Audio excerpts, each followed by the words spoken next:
Welcome to Miss Scarlett, the place to be feminine. Subscribe and enjoy. The rhythmic clicking of high heels on the polished marble floor echoed through the upscale shopping mall as Nicole confidently strode past glittering storefronts. To any casual observer, she appeared to be just another fashionable young woman indulging in a day of retail therapy, her long chestnut hair swaying behind her and a radiant smile on her carefully made-up face.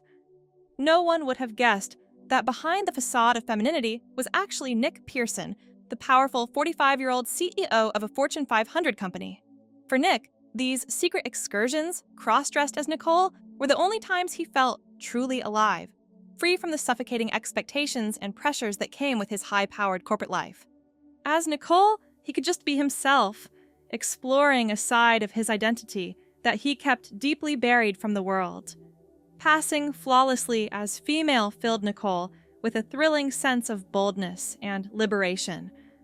Lost in thought as she walked, Nicole didn't notice the tall figure rounding the corner until they collided with a start.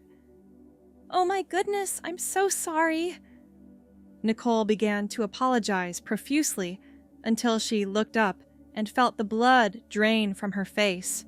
Standing before her with an expression of utter shock was David Turner, the CFO of her company. Nicole's heart began to race with panic. Of all the people to run into while dressed, it had to be her humorless, all-business colleague whose laser focus and conservative demeanor made him seem like the last person who would understand something like this. For a moment, she considered trying to play it off, pretend to be someone else. But the look of stunned recognition on David's face made it clear he knew exactly who she was. "Nick, is that you?" David sputtered in disbelief, eyes wide as he took in the image of his normally serious, masculine boss dolled up convincingly as a woman. Nicole felt like a deer in the headlights, paralyzed with mortification. How could she possibly explain this? Her mind spun as she tried to formulate what to say. In a voice much higher and softer than her usual commanding tone, Nicole finally spoke. "David, I can explain?" She trailed off wretchedly, knowing how this must look. David continued to stare, slowly shaking his head. "I don't understand. Are you trans?" he asked uncomfortably. No, it's not like that," Nicole said quickly, cheeks flushing red. "Sometimes I need to express my feminine side. Dressing like this makes me feel more like myself." She looked away. "You weren't ever supposed to find out." An awkward silence stretched out between them as David processed this startling revelation about his boss. Nicole wanted to turn and flee, but felt frozen to the spot. Finally, David cleared his throat. "Well, this is certainly unexpected, but I suppose what you do in your personal life is none of my business." His tone was stiff and formal, but not exactly unkind. Nicole exhaled a bit, hardly daring to feel relieved. "I would really appreciate your discretion with this, David. No one at the office can ever know." "Yes, of course," he replied a bit tersely. "Anyway, I should be going. I'll see you at work." With that, he gave a curt nod and strode quickly away, leaving Nicole's head spinning. Nicole hurried to her car, not even glancing at the stores anymore. She collapsed into the driver's seat, pulling off her wig with a shaking hand and struggling to take calming breaths as the reality of what just happened hit her. Her CFO, of all people, had discovered her deepest secret. And, while he hadn't reacted as badly as he could have, Nicole still felt utterly exposed and panicked. Would David keep his word not to tell anyone? He didn't seem the gossipy type, but this was such sensational information. How could he resist sharing it? All it would take was one casual mention to the wrong person for it to spread like wildfire through the company and eventually to the media.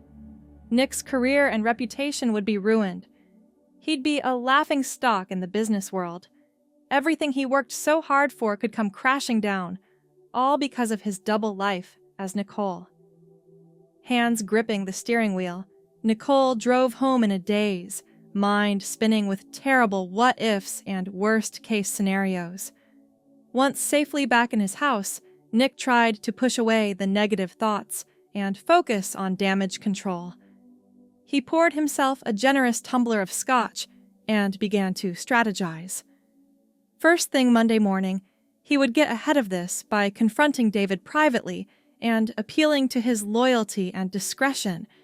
He'd explain that cross-dressing was simply a quirk, a way to blow off steam, and not indicative of anything unseemly or scandalous.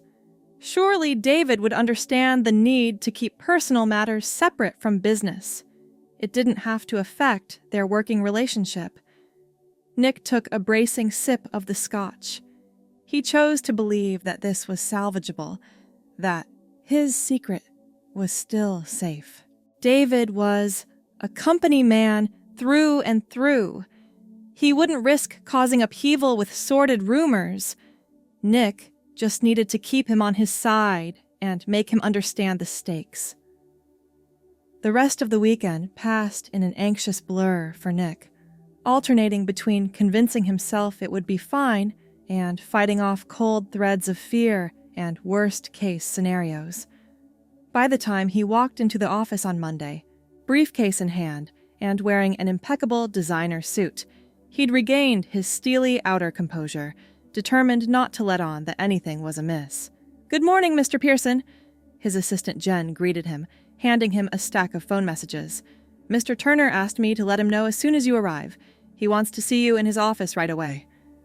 Nick felt a prickle of unease but kept his expression neutral. "Thank you, Jen. Please let him know I'll be right there."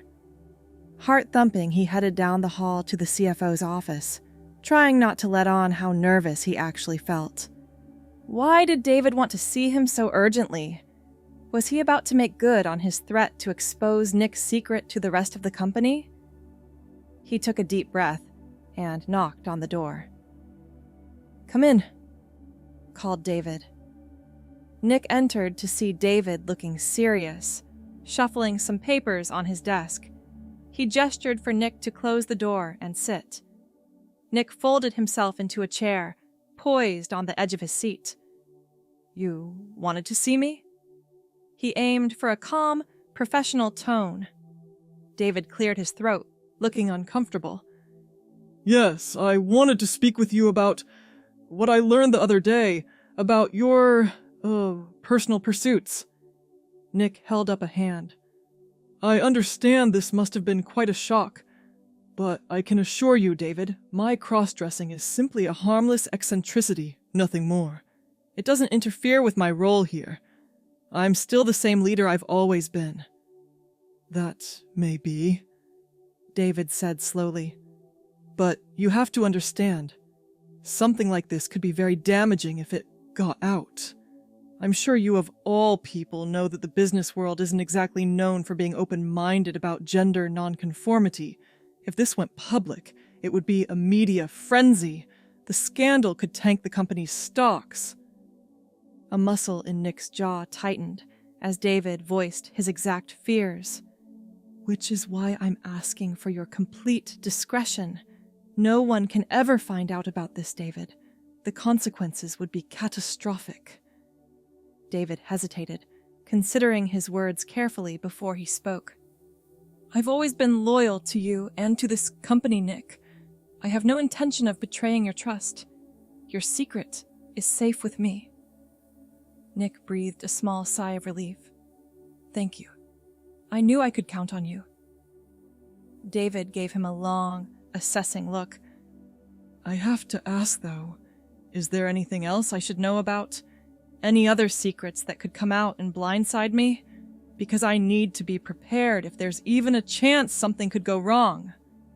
"No, absolutely not," Nick rushed to assure him. "This cross-dressing is it, and I'm always very discreet. That's why I go to shopping malls a few towns over where I won't possibly run into anyone I know. Except, well, what happened with you was just an unlucky coincidence." David nodded slowly. Fine. As long as you're certain this will remain contained. It will, Nick said firmly. Again, thank you for your understanding. I'm glad we could have this conversation. Of course. Well, I'll let you get to your 9 a.m. with marketing. David's tone was all business again. Nick stood up and straightened his tie. Yes, I'll speak to you later then. He left David's office, a twinge of misgivings still swirling in his gut despite the reassurances.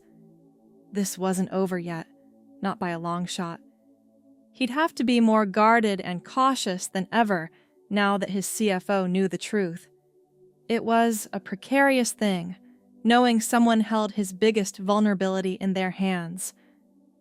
As the day wore on, Nick struggled to focus on work, his encounter with David replaying over and over in his mind.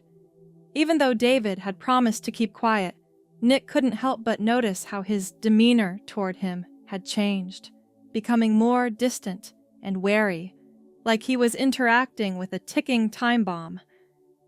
During their afternoon meeting, they passed each other in the doorway, and David visibly recoiled from Nick's hand brushing his arm, as if he couldn't stand to be touched by him now that he knew his unorthodox secret.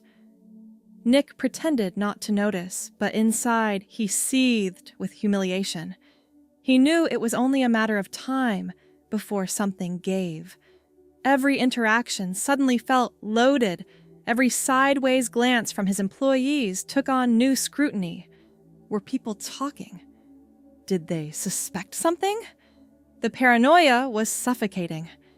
Nick found himself snapping irritably at his assistant for minor errors, watching the flicker of confusion and worry on her face. His palms were constantly slick with sweat as he anticipated that at any moment, the news of his cross-dressing would break and all hell would let loose. But the fear of exposure was nothing compared to the aching emptiness of denying his true self. In a moment of weakness a few evenings later, after downing a few too many bourbons, Nick found himself reaching for his hidden stash of Nicole's clothes with shaky hands. He shouldn't. It was too risky, but he needed to feel that freeing rush again, even if only for a few stolen moments. He needed the soft armor of Nicole to make him feel whole again. So, he carefully transformed himself, relishing the intoxicating metamorphosis. But as he caught sight of his feminine reflection in the mirror, a cold wave of dread washed over him, mingling toxically with the alcohol. What if David couldn't keep this secret? What if one reckless decision destroyed everything Nick worked so hard to build? Filled with sudden revulsion and panic, Nick tore off the wig and dress with shaking hands, leaving them crumpled on the floor as he crawled into bed. Silent tears leaked out as he stared up at the dark ceiling, feeling more lost and alone than ever. Something had to give. He couldn't keep living a fractured existence like this. Constantly on the knife's edge, between dizzying liberation and abject ruination, he would have to make an impossible choice, and soon. But facing that decision would have to wait until tomorrow. Tonight, he could only press trembling hands to his eyes and pray that by some miracle, he could keep the disparate pieces of himself from shattering apart.